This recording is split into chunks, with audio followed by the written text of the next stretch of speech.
All right. So this is it. This is my first official live stream. I've done a bunch of test streams and practice streams and such, to the point where I still need to move garbage cans away from my leg when I tuck myself in. So what is this? Well, this is the Eternal Chronicles. This is my thing. I don't really know what this thing is. And when I started this 9 months ago, back in January, I didn't know what it was. I had an idea of what I wanted it to be, and I think that what I wanted it to be is now not what it is going to be, or what it is now what I want it to be, if you follow me. I had very, very lofty goals back in January, and I guess 2020 was sort of the gut punch. I guess for me, if it was a gut punch, it was a gut punch and a double tap to the kneecap, because 2020 has been a particularly stressful and busy and difficult time in my personal life. If you took COVID-19 out of the picture and out of the equation, it would still be one of the worst years of my life. And we're only in September, so I've got a few more months of this, and the goal here is to make... I'm just checking to make sure that everything's working because I'm a little bit paranoid. Where was I? Oh, 2020, yes, September 2020. So my goal is to make the last 3 months of this year as good as I can, the best that I can do. So this is one of the things that I'm doing, and I hope that it sort of grows into something far more significant and far more closer to the lofty goals I had back in January, I guess. So I'm going to paint, and I'm going to talk. This is sort of the where we're at with this. So here's what I'm going to do is I'm going to go over and I'm going to show you what we're doing. So this is my painting table, or the small portion of my painting table that I'm willing to show you, because the rest of it's a disaster. As all good painting tables should be. The important thing is that I know where everything is most of the time. Sometimes I don't. Maybe one day I'll zoom out and give you a better shot here. So there's some hands. I was doing some priming this morning. I'm working on some Necromunda terrain, and you can see that I've actually got some Necromunda stuff down here in front of me. And if you were able to see just here, there's a base, and that's because I've got some Necromunda models. My Escher gang that I will be working on for the foreseeable few streams, at least. So I've got a whole lid full of models here that I will be painting, but I'm just going to put them over here for now and expose my wet palette, which probably wisdom would have dictated that I check to make sure that it's good to go before I start streaming here. But so I want to paint these two things, but the other thing I want to do is I want to finish my gang leader.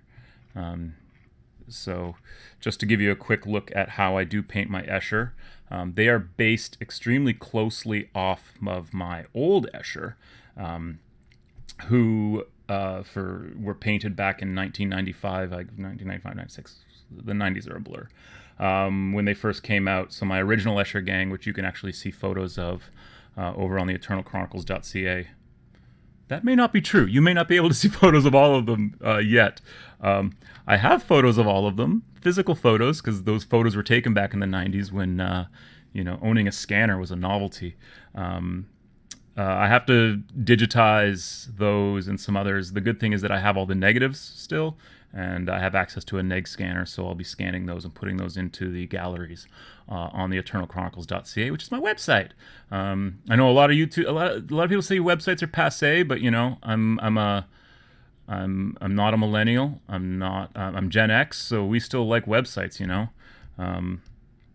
Anyways, so this is how I'm painting my Escher. Very similar to the way I painted my Escher back in the day, with red. This one's almost done. Her basically, I need to finish off some front on her hair here, but this is you can see a little tiger stripe pattern, because they are I haven't quite settled on the name for the gang yet going into the campaign.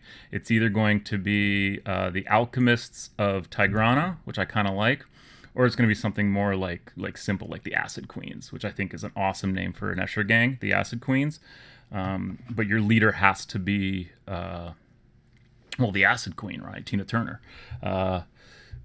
So that may be a thing. But this is my leader. So, and this is the third head she's had now. So she's been painted, she's been finished. The head that she has here now is the same face that I used on the previous head, because the Escher heads are funny. They have separate faces, which means you can mix and match hairstyles and stuff. Very much like a Barbie doll for cool dudes, right? Then I got the new set with the Wild Runners and the Death Maidens in it. And I was like, I wonder if these big headdresses work with the faces from the original Escher sprue. And of course they do. I think they work quite well. So I gave her this giant headdress. She's been renamed. I can't remember what I named her in our campaign 2 years ago when I actually painted these first. The first time I painted these. But her new name is going to be Briar, the Mistress of Thorns. And I think that I like that headdress. I like the color on that. The sort of the, what do you call the... what do the kids call it these days? Oh, the synth wave, sort of blue to violet, whatever, purple there, blue to pink sort of look for the synth wave for her feathers is cool. But what I need to finish on her today is her face, so I'm going to do that. But that requires concentration and for me to sort of get into the groove of painting. So in order for me to get into the groove of painting, I want to paint this token. I want to paint it gold because it should be a gold coin, I guess. It should be some Imperial Gelt or whatever. Throne Gelt. And I want to paint this Dwellers from the Deep thing that can happen during your games, because that's what's awesome about Necromunda, is that almost anything can happen, right? So I'm going to paint those and that. So it'd probably be pretty boring to watch me just slap gold paint on this. So why don't I paint this tentacle? So first I'm going to decide what color I want to paint this tentacle. I think I'm going to start with, this is Twilight Purple, and I'll shake it up on cam. See how fast you can, my camera can follow the movement. If it's jittery or anything, I'd love some feedback in the chat. If you guys want to tell me how it looks, how it sounds, that'd be awesome. And then also tell me who's here, because I do see that there are a few people watching, at least there were. I don't know who those people are, but thank you for watching. Okay, so dropped a little bit of this Twilight Purple down. I'm going to grab a random brush, and by random brush I mean a brush that's appropriately sized for what I want to do. And clean it off, dry it off there. Grab this purple, and I'm literally just going to start slapping purple on. So here we go. Here's purple. So one thing that my practices have taught me, oh, and this is very watery. One thing my practice streams have taught me, and there's a few of them on the channel, not too many. I didn't upload the earliest ones and stuff, but one thing they've taught me is that painting on camera is a trick into and of itself, because someone like me who's been painting for my whole adult life and most of my teenage life, most of my adolescence, so you get into rhythms and you get into ways that you paint, ways that you do, and you want to make sure that things are on camera. And that can be the biggest challenge, because I'm a tucker. And by what I mean by that is that I tend to lean over and tuck things into my chest when I'm trying to get down onto something. Part of my light here. And as a result, it makes painting on camera challenging. So I actually should be using my little trusty rusty red dot here, which just tells me essentially where the center of the camera is. Okay, so there we go. So that's about as much purple as that needs right now. And I'm going to add some pink to that purple and hit that again. Oh.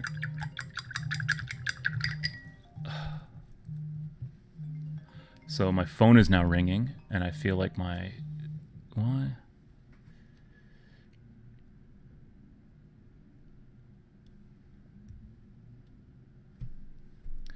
So a minor technical glitch. The sound is still working, and the screen is still working. My webcam froze because it's actually an iPhone, and for some reason it's hooked up to my actual phone.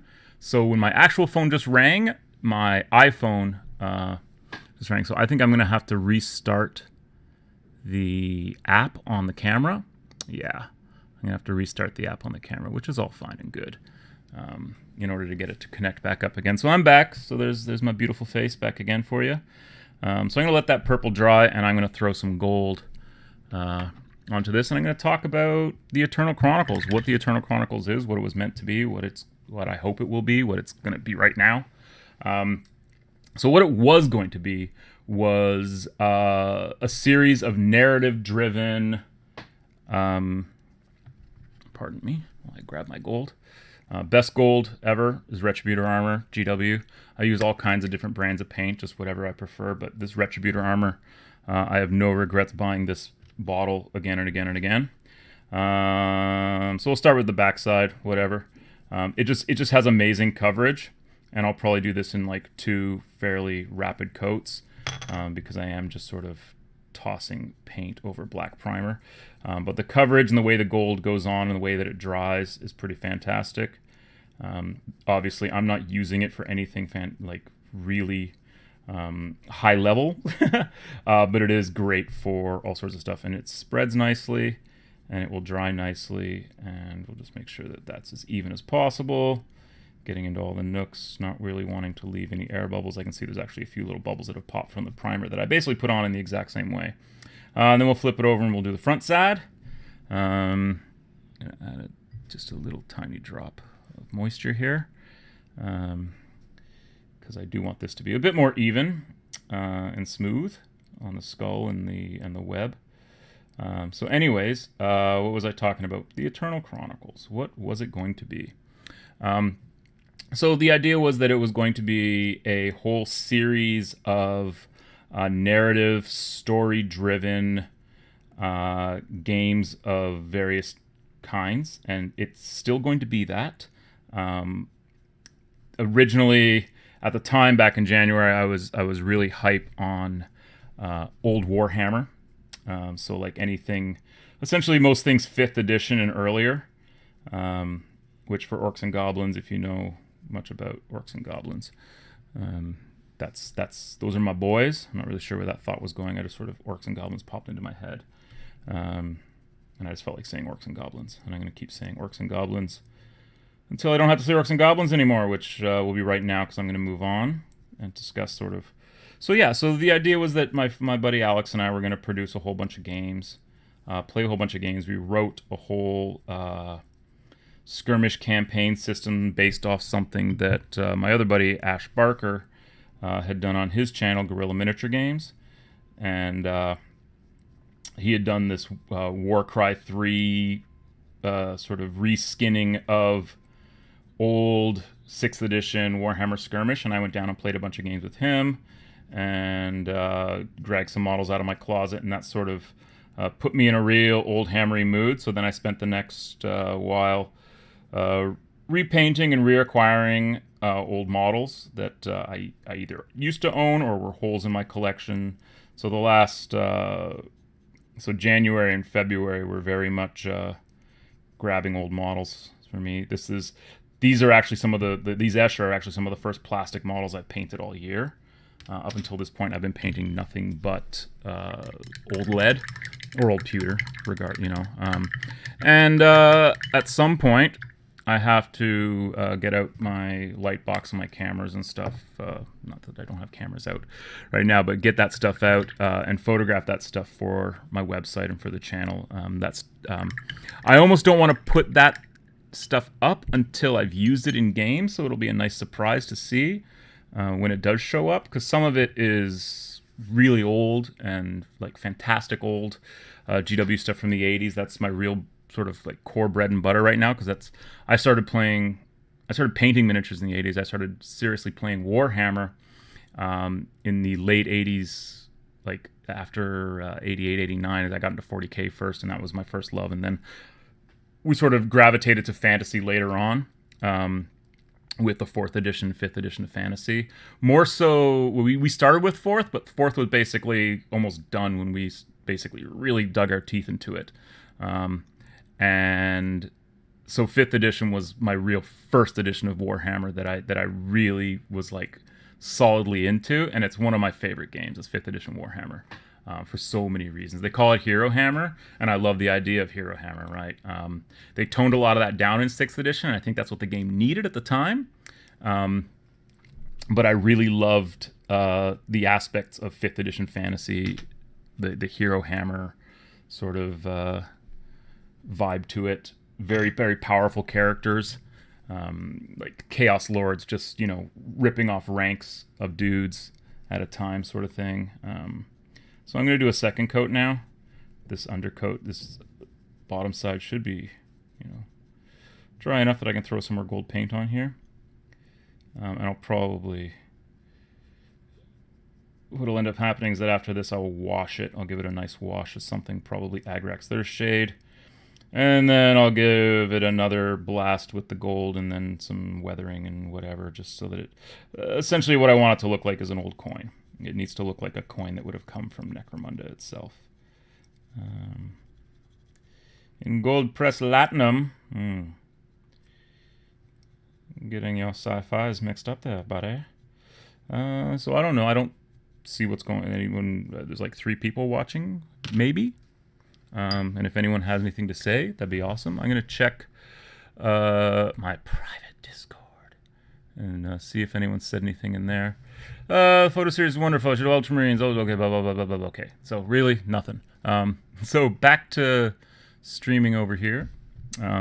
Again, I'm new to this, and I hope I don't seem like I'm too incompetent. The learning curve to get here was actually a lot steeper than I thought it was going to be. So I'm really excited about moving forward with this. Okay, so this tentacle is now almost completely dry. So instead, what I'm going to do is I'm going to throw some metal down on. Actually, you know what I'm going to throw down on it? And this may require me reaching into my hobby hutch here to grab it. Yeah. I should have prepared ahead of time if I was going to use this paint. I have no idea where it is. So, plan B. Back to bolt gun metal, I guess. Because plan whatever. So here we go. Here's some rough iron. Army Painter rough iron. You can see I use that quite... I do use a lot of different paints. Vallejo Game Color, Vallejo Model Color, Panzer Aces. I love all the Reaper paints. I think are fantastic. And I use Army Painter. I love Army Painter's washes, although recently they seem to have changed in some way that I don't like.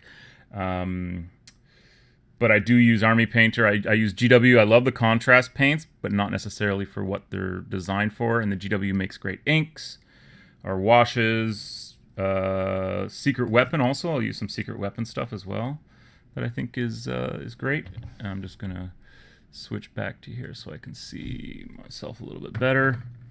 And yeah, I have a few other randoms, like I think I have some AK mediums and stuff that I picked up. But generally, I would say that the big ones would be Vallejo, Army Painter, Games Workshop, so Citadel, and Reaper. Reapers are great. They dry nice and flat.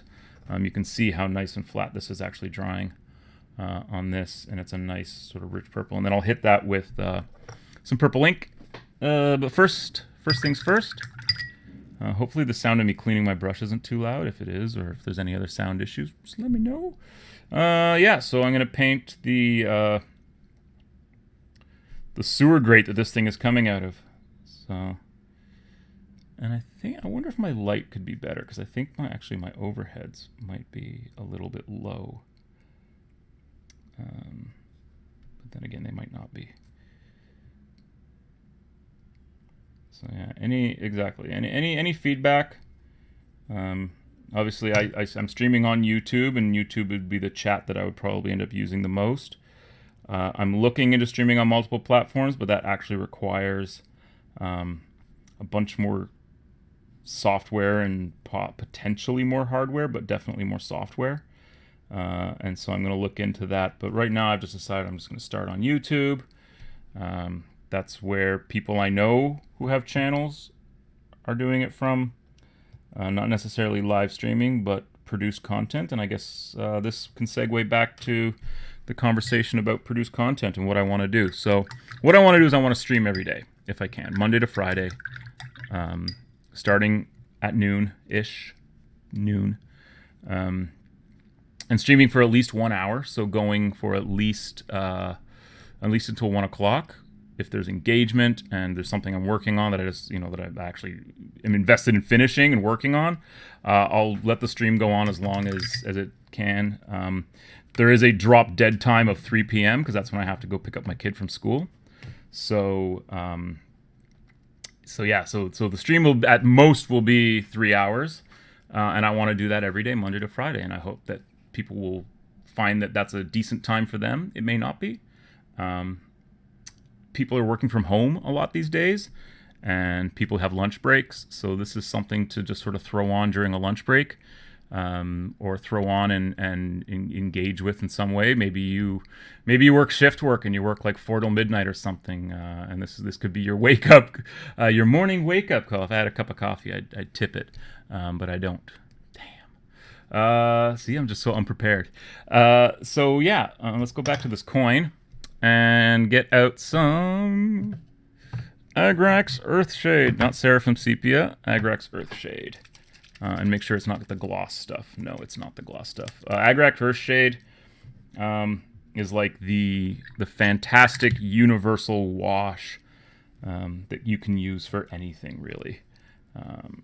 Most of my metallic washes that I'll do, I tend to use Army Painter, so I'll tend to use Strong Tone and Dark Tone mixed together if I'm washing a bolt gun metallic, because you want it to have the dark tone for the really dark, black metal, black steel, and then the strong tone sort of helps accent the shinier parts without. I can give you an example on something, which is also a sneak tease of where this channel might be going.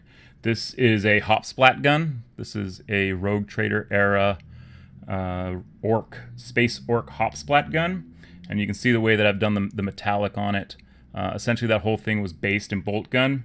Then I washed it with a mix of the dark tone and the strong tone, and then just sort of dry brush and highlighted it back up to bolt gun, adding a tiny little bit of Formula P3 Radiant Platinum, which is like an off silver. You can see here, I'll show you like a Army Painter silver beside it, and you can see the difference that this has, just the hint of that like tarnished off pewter color, so it's fantastic. Anyways, so that's sort of how I usually do metal metallics, and you can see sort of some more of that on my Escher on the blade of her master crafted stiletto blade and her bolter with needler. And that's the other thing I'm going to be doing with my Escher is the House of Blades is a cool book, and I love the alchemistry in it. I think that's a really cool idea. So I'm going to go and I'm going to be very toxin heavy. Okay, so what this is telling me is that I'm painting too fast because the paint on the bottom here has not quite dried yet. And so it's making my wash a soupy mess. So there you go. So there's the first, well, not the first lesson, but another lesson that I'm learning is that I'm trying to rush through certain things. So here's what I'll do. I'm going to put the sepia away, or the Agrax Earthshade away. I'm going to put this brush away, and I'm going to pull out a good brush. Not that I own good brushes. I buy good brushes, but they don't stay good brushes very long. I remember showing this to my friend John, who is a fantastic painter and a meticulous painter, and what I assume is a tidy painter. And he looked at my brush and went, "What the hell is that?" And I go, "Well, that's the brush I use for that's my detail brush, man." He's like, "Why is there so much paint on the bezel?" And I'm like, because that's just how I treat my brushes. So you can see this one's actually fairly new. Oh no, this one's quite old, but you can see even some of the brushes have worn away, but it still has a fantastic point on it. So I tend to use Winsor Newton Series 7, the miniature ones. Here, this is a Winsor Newton. No, that's not a Winsor Newton. This is a miniature one. Anyways, the watercolor ones have much longer bristles, and what I like about the miniature ones is that they're a little stubby, and you can see. Oh, look at these look at that, eh? Look at the buildup on there. On what's essentially so this is a 3. This is 2 3s. So that's a 3 and that's a 3. So these are basically the same brush. I think. Oh, Series 7. Yeah, okay, they're just, the graphics are a little different on the side there. Took me a second to see. And then this is a 4. What else I got? Oh, I got all kinds of brushes. These are the brushes that I use. I'm sure this is extremely exciting as you guys watching me lay my brushes out. My filthy, filthy brushes. So anyways, I'm going to paint her face. So I'm going to use this one. And probably this one. And yes, I'm a paint eater. I come from a long line of paint eaters. No. I've said it before and I'll say it again. Saliva is the best mixing medium you will ever find anywhere. You can bust out any of your fancy mediums from any of your paint companies, and I will put them up against good old spit any day. Nothing's better. But that's, again, those are the kind of bad habits that you develop painting for 30-something years. So her flesh, I'm going to do golden skin. And this is what I love about Reapers as well, is you got your little triads here. So we've got our golden shadow, which you can't even see the label on anymore. Golden skin and golden highlight. So it goes like this. 1, 2, 3. Dark, medium, light. I did also hit her with a little bit of flesh wash. GW flesh wash, which is a little bit red, so it can be a little orangey. So I tend to just water it down with some spit. And away we go. So I'm going to paint her face. So generally what I do, and I'm just going to turn the wet palette this way.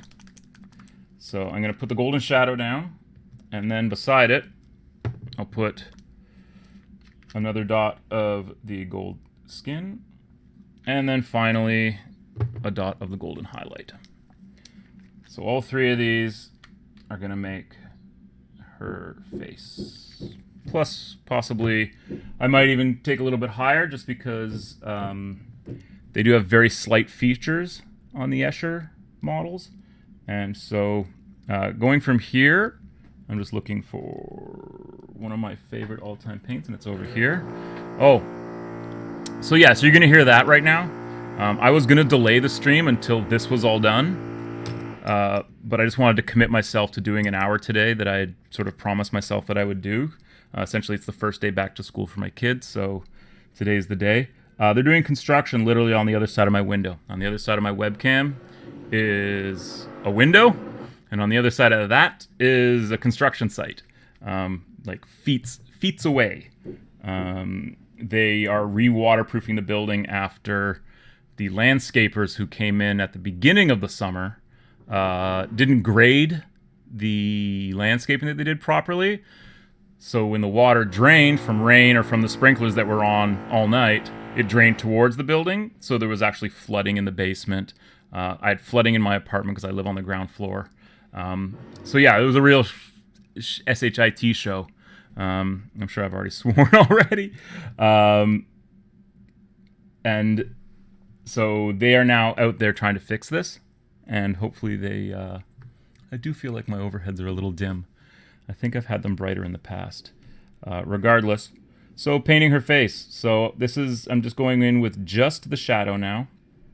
And hopefully you can see this on camera. Maybe I'll zoom in just a tiny bit now that I'm doing something. Sorry if that those tremors trigger anything.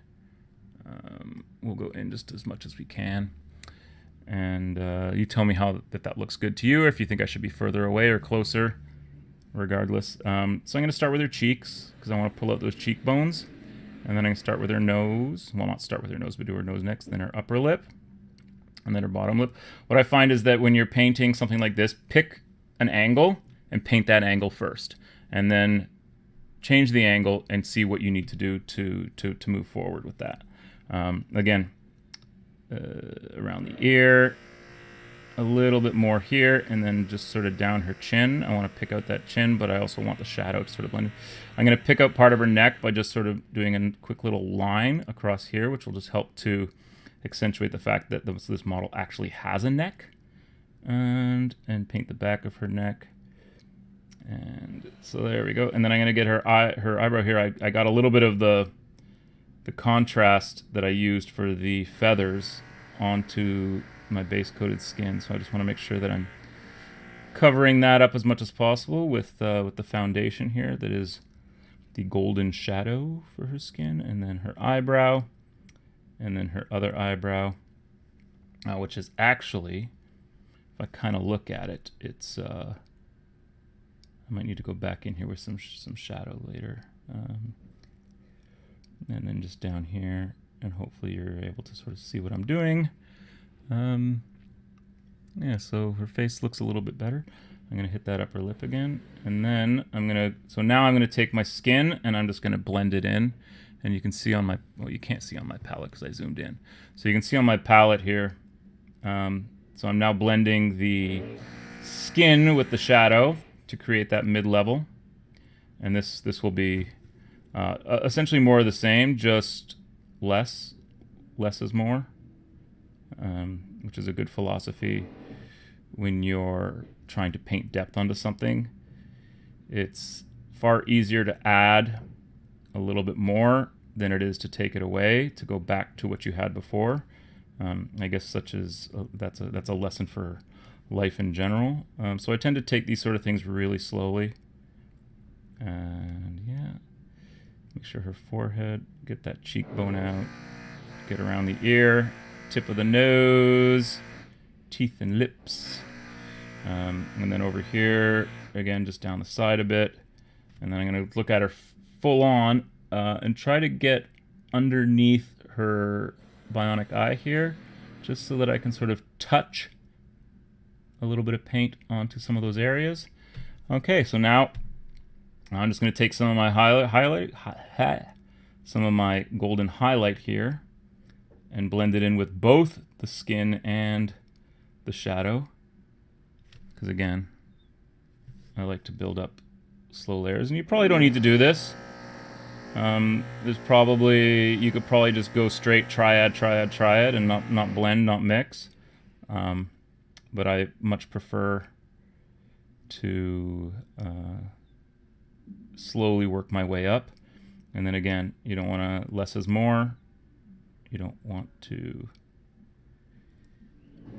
All right, and then we'll try and get it in there again, and then just over here on her other forehead on her other side. I can already see that I'm probably going to go back in around here just to darken things up a little bit. And now here we go. Now my linen white, which is my like go-to blending color, because it's an off-white. So I don't like using pure white when blending up for highlighting, because it doesn't feel natural to me.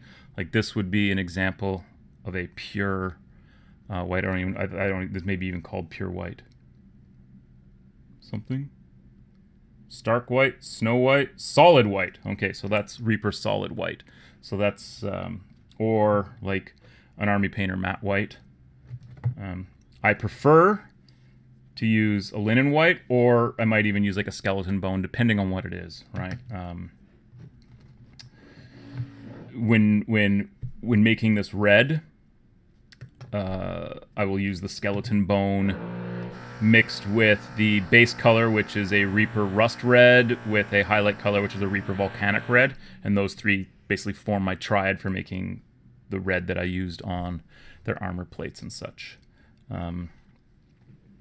So yeah, again, just sort of a poster present. So that face is coming along nicely. A little dark in the cheek there.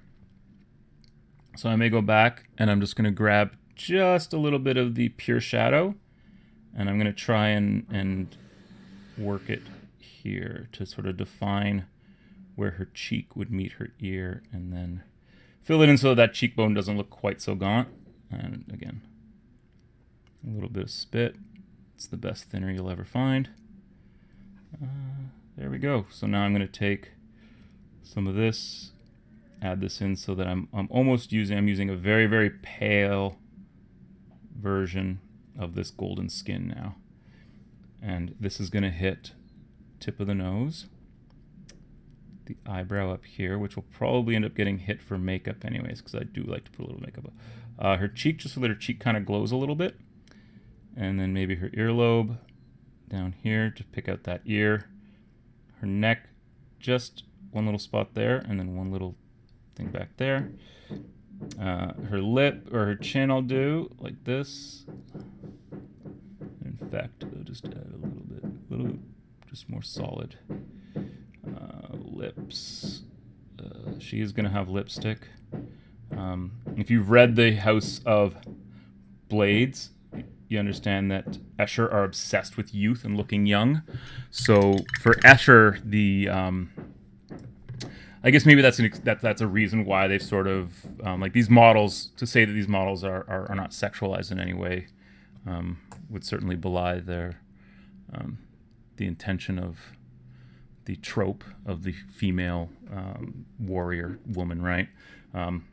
So they're definitely, but they don't do it for men, right? Because all the Escher men, they were messing with genetics a long time ago, and all the Escher men ended up becoming these sniveling little. They're so weak that they have to keep them in stasis, and they only wake them up to basically extract what they need in order to procreate. And they don't go into detail on that, and they don't need to, whatever, right? So the matriarchs of the Escher are the eldest, right? But they also often look the youngest because they're obsessed with like Juvenat treatments, and they're obsessed with using their chemicals to basically keep themselves looking young. And they'll use like their makeup won't actually be makeup.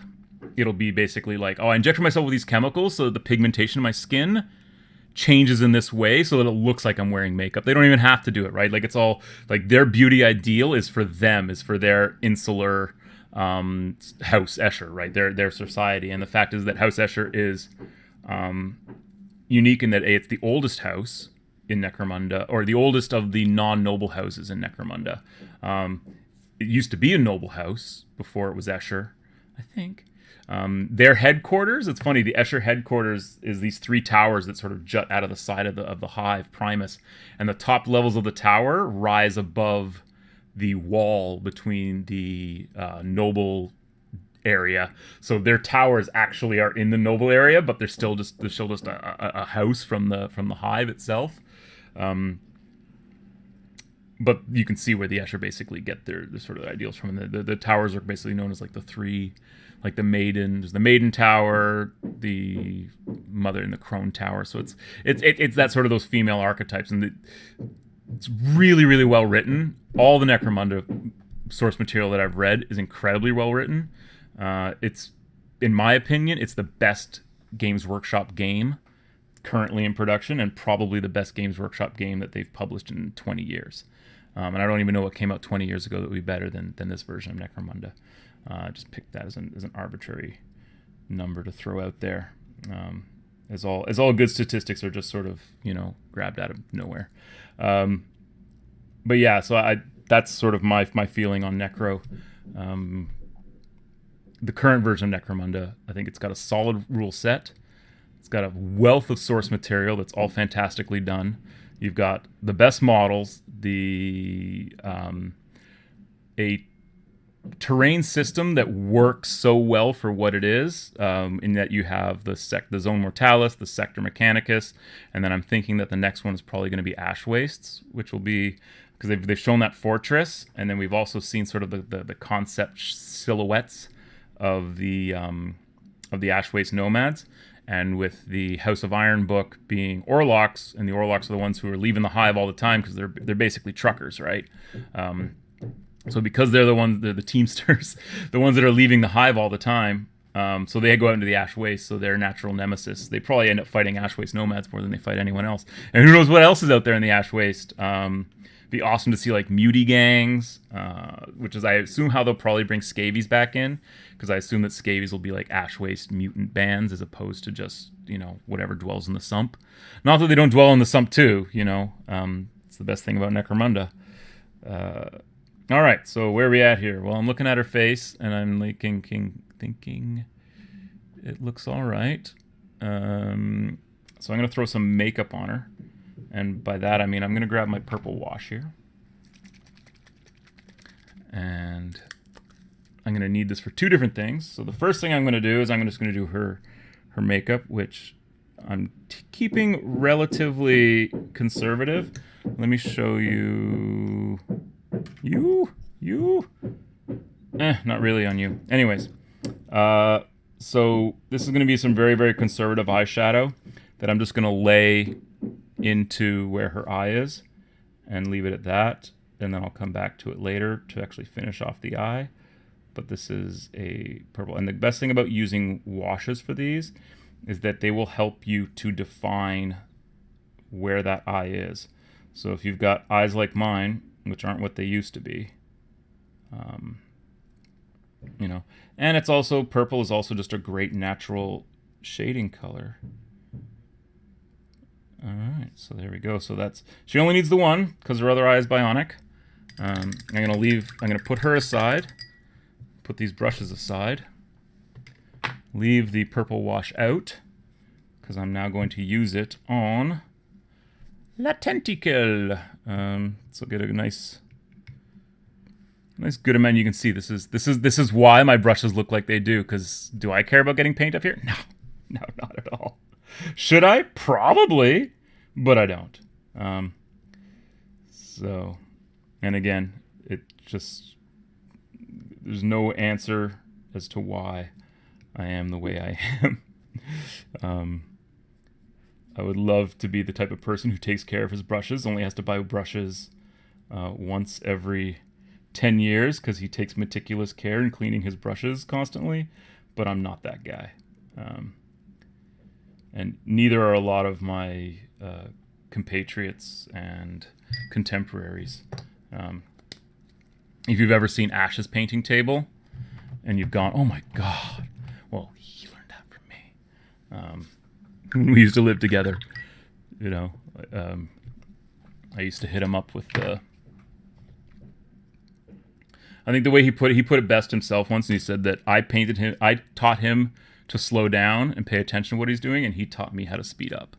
I don't remember what he said. I probably said it on some podcast or something. Anyways, I'm gonna. This is still a disaster, so I'm just gonna leave that. I actually think it looks kind of cool, but I could probably do the other side, and we'll see how that works out. So let's get our Agrax Earthshade back out here, and you can see I just dropped purple paint on, like, purple. I don't care. I'm sure you all have your own picadillos and odd ways of doing your hobby. And as I've been told, there's no right or wrong way to hobby as long as you're doing hobby. I don't know who told me that. I probably read that in a sales manual somewhere. Yeah. There we go. Easy peasy. So I'm going to lay that flat so that all dries the way I want it to. I'm going to clean up around here and get around the edges so that it picks out all those little bolty things there. So we get some shadow on that. Clean this up so it's a little bit more even.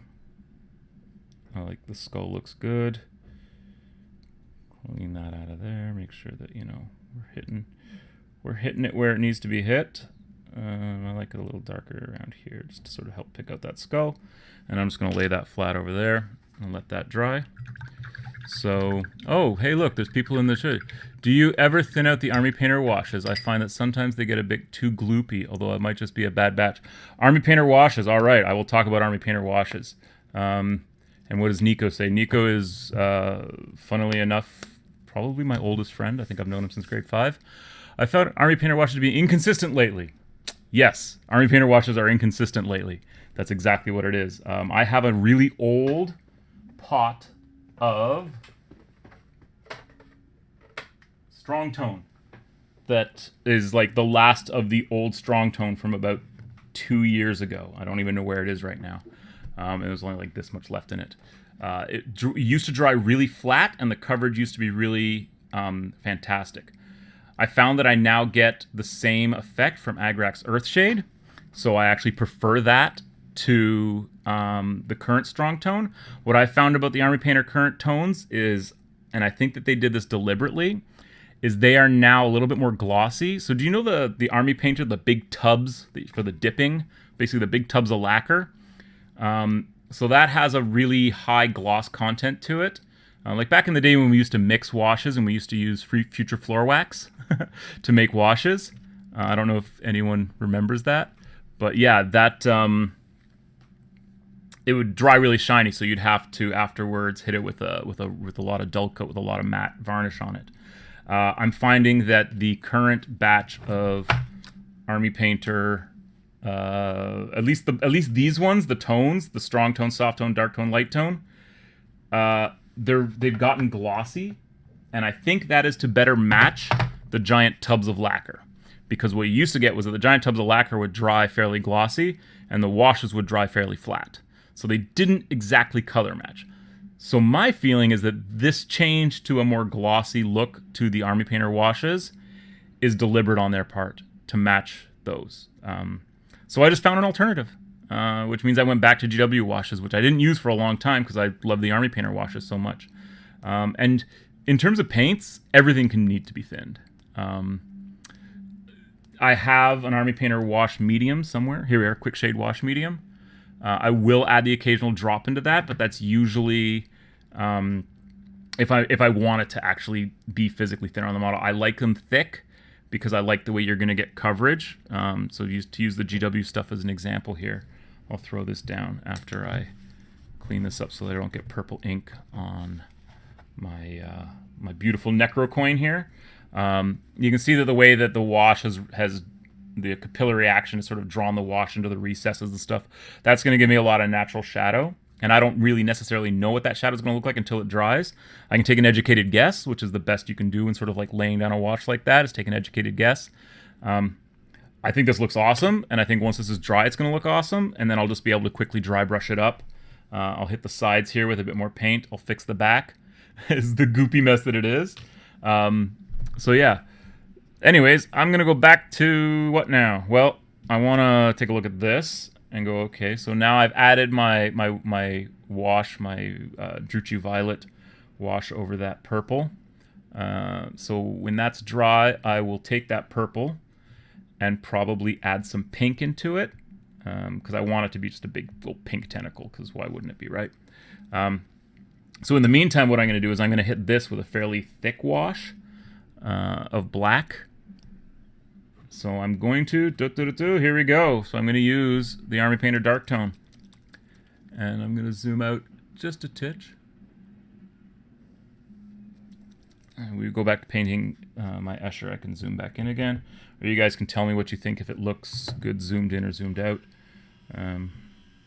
So I'm going to use this, and I'm just going to wash this so that, and I'm going to need more wash than I put down.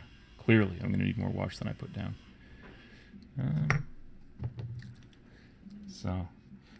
If anyone's watching and you're messaging me in the Discord, I'm not monitoring the Discord right now, so maybe I will go and take a look at the Discord because I see something here that looks like a message to me.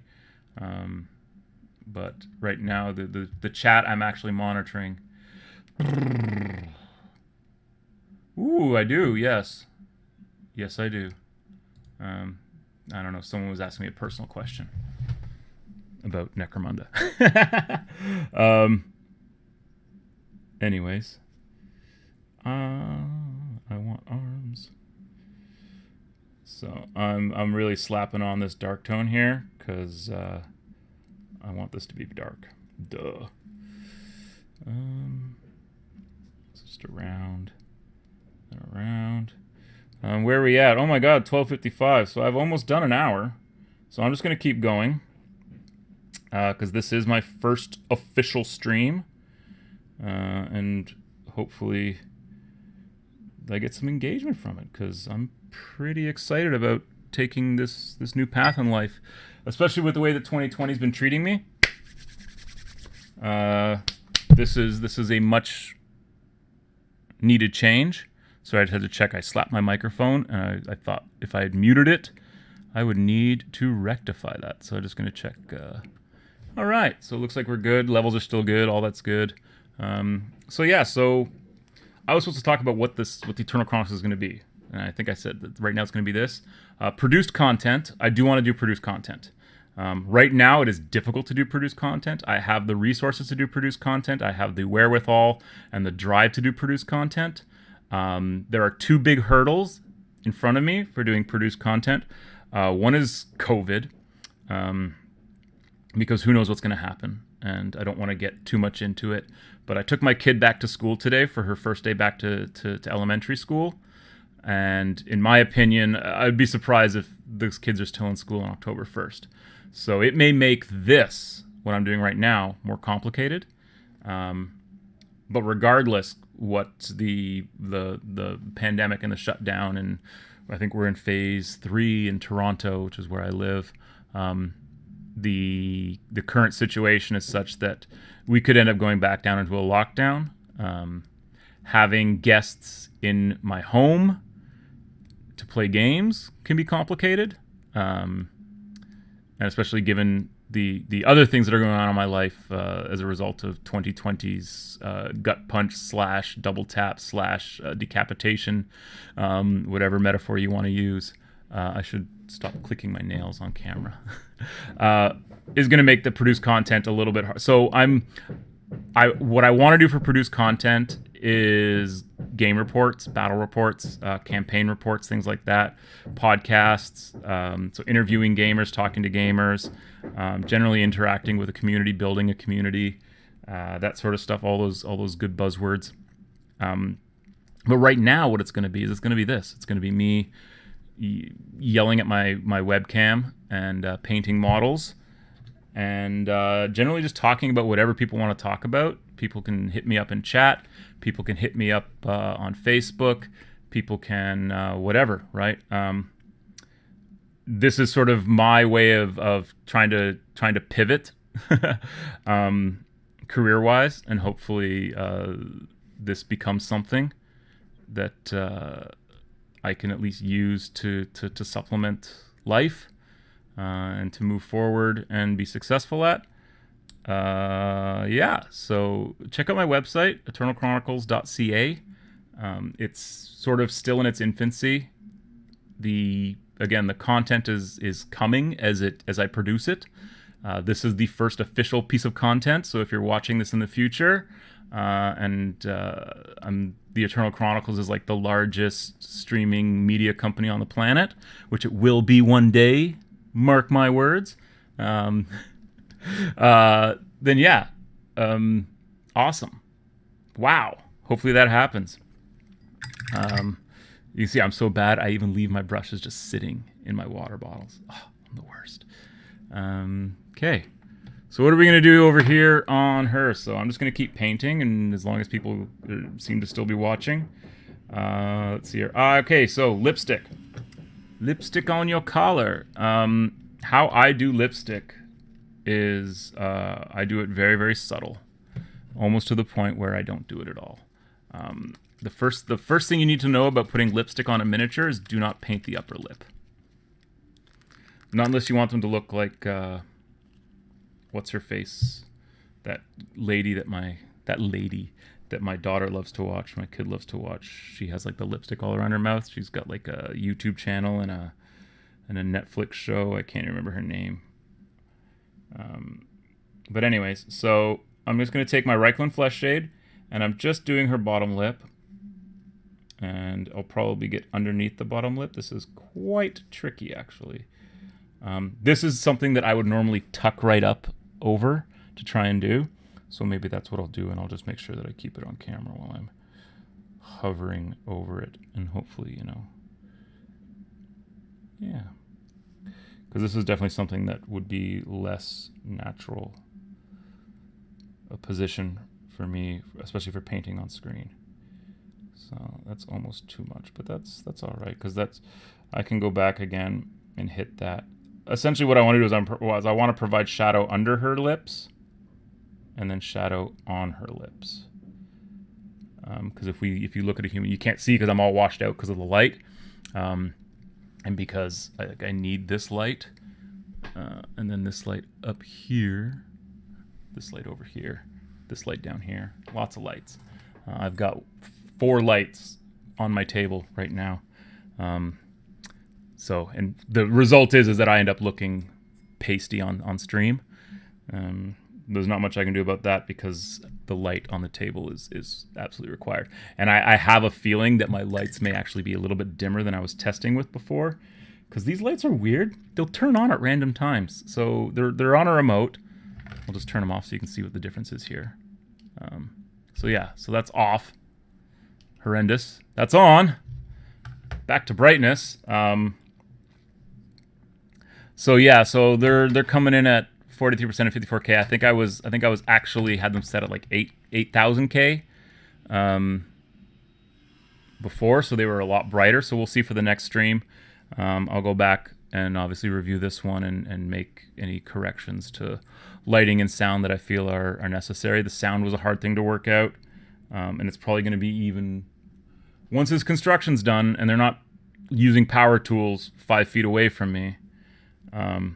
And they've also got a boombox out there, so they're playing music, and you know, the guys at work, right? Like, I'm not going to go out there and, you know, tell them to turn their radio off. I'm not that type of person at all. So, I mean, I might write an nasty letter to the landlord, but no. So that's an hour, roughly, maybe a little bit less. That's sort of what I'm going to be doing. And the plan is to paint on stream, have people watch, have people interact, have people enjoy what I'm doing. And then as I move forward, the content will come.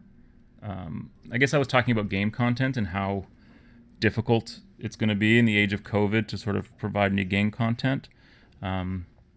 Obviously, I can look at going off-site and doing it, but having a controlled studio, which is what this room is, you know, I have more than enough space for like a small table, and I've got some Necromunda terrain that you can see right here on the shelf.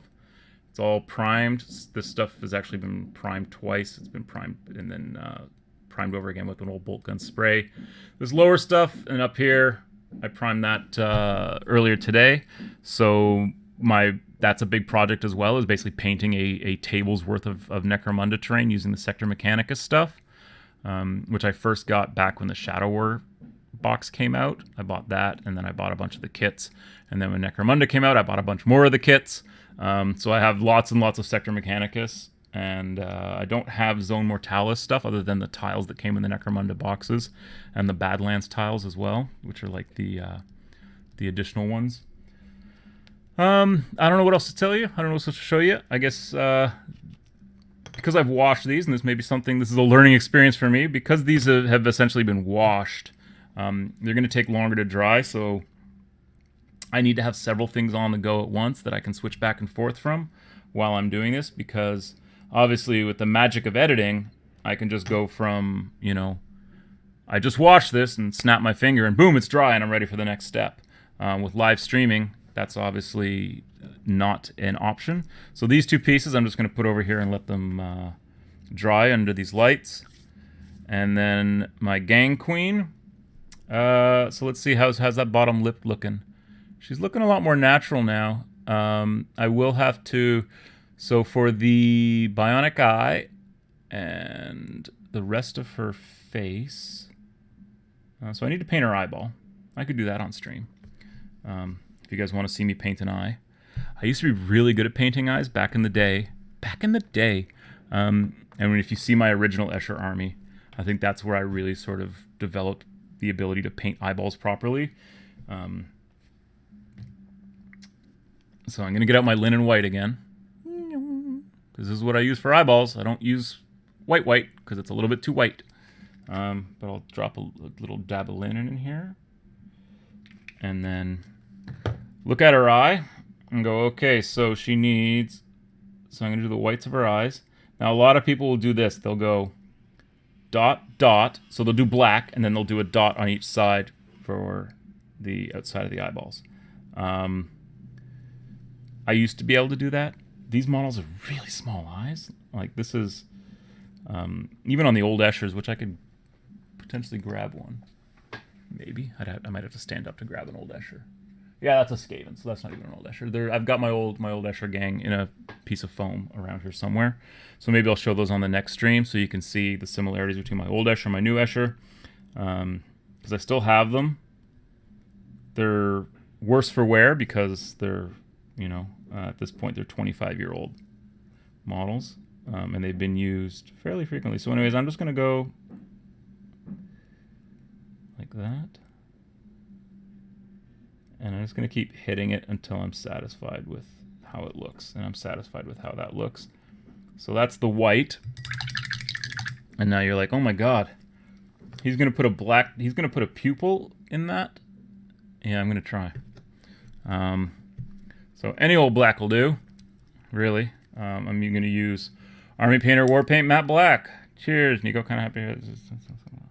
No, it's just the it's just the way of the world. That's just the way of the world. So make sure that I've got an extremely thin line here to do my black. And you can see I've put so much paint on there, but that's okay. That's the best thing about wet palettes is that I'm going to turn her upside down and I'm going to just eyeball her eyeball. So I'm going to figure out where that pupil needs to be. And I'm just going to try and plop this in there. And get it wet so that the paint will travel a little bit better. And this could be a colossal failure. This could be a resounding success. I'm going to call that a resounding success. Like, it doesn't have to be perfect. It's more the illusion of an eyeball than an actual eyeball. What I am going to do is I'm going to take all this dark tone that I dropped down here, and I'm going to outline her bionic eye with it. So this way, I've got the shadows and everything established for her bionic eye. And then it'll just be a matter of just going over it with a little bit of metallic paint or whatever, however I choose to paint the bionic eye.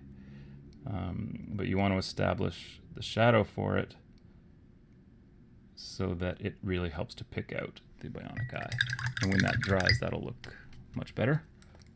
And then I can just hit the top of it with a little bit. I'm actually just going to move some of this wash around. Get the wash off the forehead here. And I'm going to have to make it so that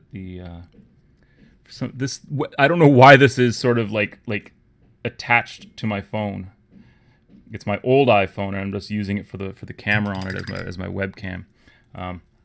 One day I'll invest in a real good high quality webcam, but for now, this is good enough. So yeah, let's take a look at her face, see where we're at. Definitely a lot better than it was before. I need to finish her headdress, so I need to finish these antlers that are coming off it, and then the giant hair extensions coming out the back here with the blades on them and the thorns. This is why she's Briar, Mistress of Thorns. Yeah, so I don't know. There's still people watching, so I'm just going to keep painting, I guess. If someone wants to ask me anything, go ahead. I think that there's about 6 people right now watching, which is 6 more than I've usually have. At least for my test streams. This being the official stream, where you learn how to do things like make a mental note about the fact that you say a lot, and you should probably stop doing that. See? At least I'm not, I don't know. Yeah, so, I don't know. I hope you guys enjoy my show and what I'm going to be doing.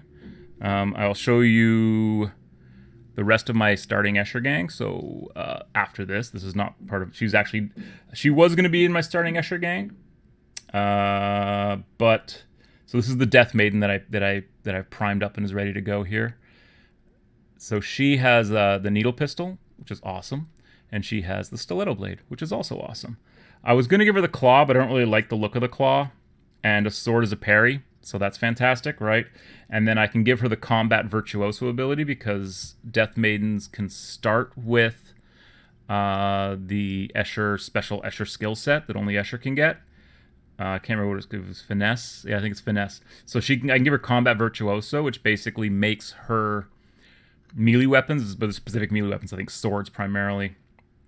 They get the not the virtuous ability, the versatile ability, that, and with a range equal to her strength. So right now her close combat weapons have a range of 3 inches, which means that she can charge you, and she can stay 3 inches away from your orc runt herder and hit him with her sword, and then his little weapon with its base to base with basically engagement range can't hit her back, which is fantastic.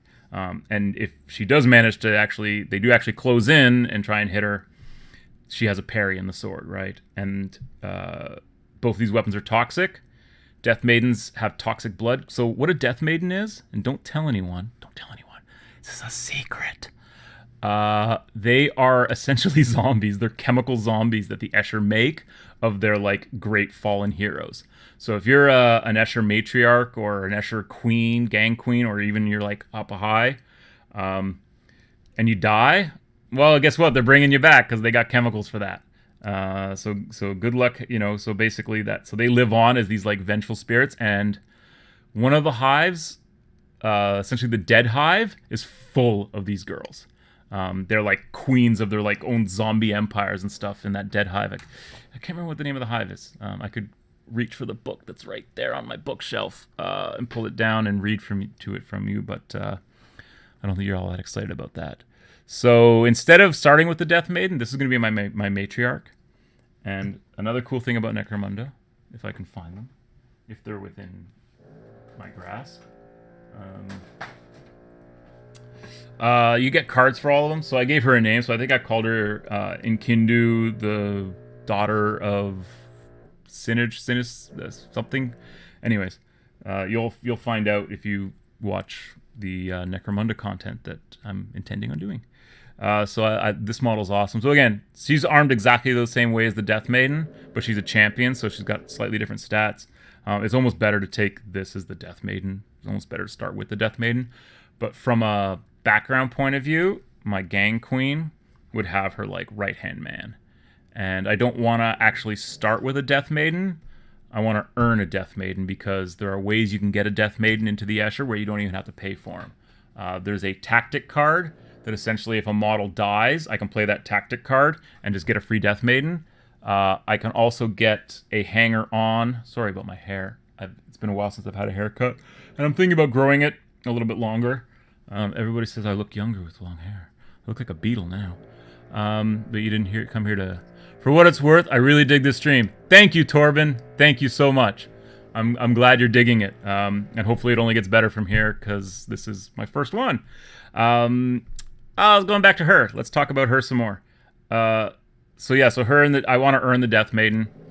If I have an assistant chem alchemist as a hanger-on, anytime one of my characters dies, I roll a d6. If I roll less than the number of advances she's already earned, I get a free Death Maiden. Right, so that's cool. So especially if it's someone that's got 6 advances, you're basically automatically getting a free Death Maiden. So getting a chem alchemist assistant into my gang early on is a priority.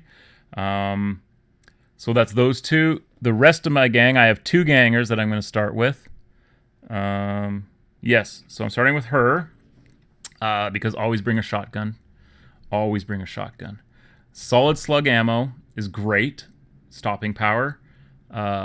Scatter ammo is great because it sprays, and you can hit multiple targets with it, and it's great for just knocking down a big group of people. She's got nothing else. She just comes with a shotgun. Oh, sorry, I gave her acid rounds because we're Escher. Of course we're going to have acid rounds, because those are great for setting people on fire. And if you can't afford the 75 creds for a hand flamer, 20 creds for acid rounds on your shotgun, well worth it. The rest of the starting gang is going to be this girl, who I've named Quill for obvious reasons. So she has a needle gun, a needle rifle, and so she's a specialist, because you have to in order to take special weapons for a ganger, you have to upgrade them to a specialist, and you can have one upgraded specialist to start your gang. So she is my specialist with the needle rifle. Again, I'm going poison heavy. You see a theme here with the needle weapons. And then the other 2 starting members of the gang are going to be a wild runner with a bow with poison arrows, because of course poison arrows, and a wild runner with 2 of these little kitty cats. She will have 2 of these little phalanxes, which are the crap cats. So there's the there's the chimera, which is like basically like a dark eldar chimera, and it's insane. You got to pay for that though. That's a brute, and I think it starts at 250 creds or something. And then there you can get not the phalanxes, the fear cats, which your gang leader can get, and I think your matriarch and even your Death Maiden or your Death Maiden. Anyways, so these little guys, the phalanxes, they're only 50 creds, and they're pretty garbage. They have 2 attacks apiece, and they have the reckless trait, which means that you want to keep them at a base to base with each other, because otherwise, while they're fighting whatever they're fighting, they're going to be biting each other because they're reckless. They have to basically randomize their attacks between things in base to base contact. So you could charge 1 into 2 models and just be, okay, we take 1 each, or 1 into 1 model. Essentially, if you charge these guys, not like this, like this, not like this, like this, because they will just eat each other, because they're shitty little cats. And their only awesome ability is that if they roll a 6 to wound, no, it's if they roll a 6 to hit, it's a toxic weapon. So 6 to hit, essentially their bite gets the toxic trait, and toxin is awesome because toxin is basically roll toughness or higher. Okay, I've got 2 viewers now, so I guess me talking crap about Necromunda is not as exciting as you would think it would be. But again, first stream, yeah, so they're awesome. I like the little toxin abilities. I like their little yeah, I was saying what toxin was. It's you roll higher than toughness, and if you beat it, you just make an injury roll for them right away. Doesn't matter how many wounds they have. You just make that injury roll. And then this girl, so she's going to have poison arrows, so toxic. So literally everything in my gang, other than, the other thing that I've got in my starting gang is, of course, 2 Juves with knives and pistols, because that's how you roll in Necromunda. You want to take the girls who are going to have the potential to perform, and you give them the opportunity to prove themselves. Otherwise, they're just going to die and become fodder for the pits. Take 2 Juves with knives and pistols, and just make them earn their way, because that is the Necromunda way for sure. So that's my starting gang. I'll tell you what I'll do here. And then the things that I would add on later on was I love these wild runners with bows, and I would ask that you not make any Hunger Games jokes talking about wild runners with bows. Even though I named this one, I actually named her Jenny Catnip. And if you get the joke, you get the joke. If you don't, I don't know what to say. Maybe it wasn't that funny. Anyways, so yeah, so there's that. So 2 Juves, 2 gangers, a gang queen, a matriarch, a wild runner with bow, but the wild runners are also prospects, a wild runner beast handler who's got like a whip and throwing knives, and then her two little phalanxes. So that'll be my starting Necromunda gang. That's 1,000 credits, almost on the nose. It might actually only be 990. I may have 10 credits somewhere that I can throw like some flak armor onto my specialist or something. But with that done and that said, I'm going to sign off, because I've got Necromunda terrain to paint. A lot of Necromunda terrain to paint, and that's actually going to be a project log that will hopefully be produced content at some point. I don't know if I want to just watch. Actually, you know what? Recording myself painting terrain might be really, really instructional. So we'll see. Because the way I'm planning on doing it is pretty messy and dirty. Essentially, I just need to get it table ready, and I want it to be bright and shiny. And I've got a giant box of random colored primers that I've collected over the years, and I'm just going to try and use up all those primers, like just different colors. Like I've got like red primers and lots of greens, because old military primer colors and stuff like that. So I'm just going to try and use that up, and then hit those with some weathering washes, and then hit those with some sponge and some dry brush, and just hopefully make them look good on screen. I'm gonna stop clicking my nails on screen because this is a bad habit. Better than biting my nails, I guess. I used to do. I don't do anymore. Anyways, this stream has probably gotten really off track. Not that there is a track for this stream. So I hope you enjoyed it. That's about an hour, I guess. I've been live for an hour and 18 minutes, but I don't know how much of that I've actually been on. I started the stream early. So I'm going to go back to this shot where you'll get to see me and my brand and, oh, other way. My, this is some slideshow just from some photos I pulled off my website. It's more of a placeholder right now, but eventually that's what this spot will be used for here. And then I can just go straight to just the slideshow. And you don't see me at all, which means that I can stand up, push myself back in my chair, not worry about what I'm doing on camera. If I gotta, pick my nose or scratch my ass or whatever. Yeah. So that's it. So thanks for watching. And hey, I just got here. What did I miss? Alex, you missed everything. I'm done. You can go back and watch the stream, I guess. You missed me doing this for about an hour and 10 minutes or so. Let's see if, what tomorrow brings.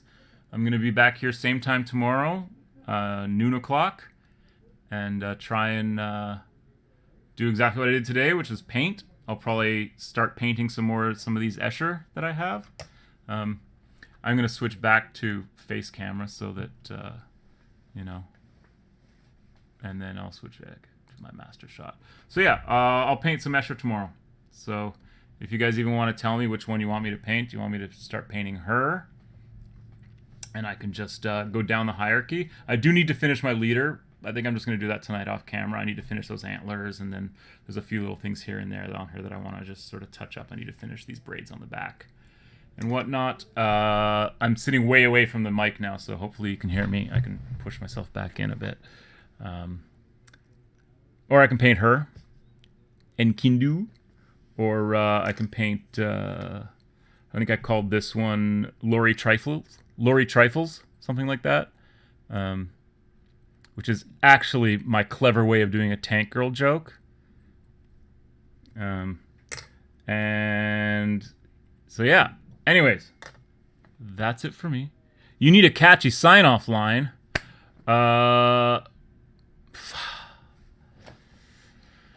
Catchy sign-off line. All right, let me come up with something real good here. Catchy sign-off line. I don't know. I hope you enjoyed the stream and keep fucking that chicken.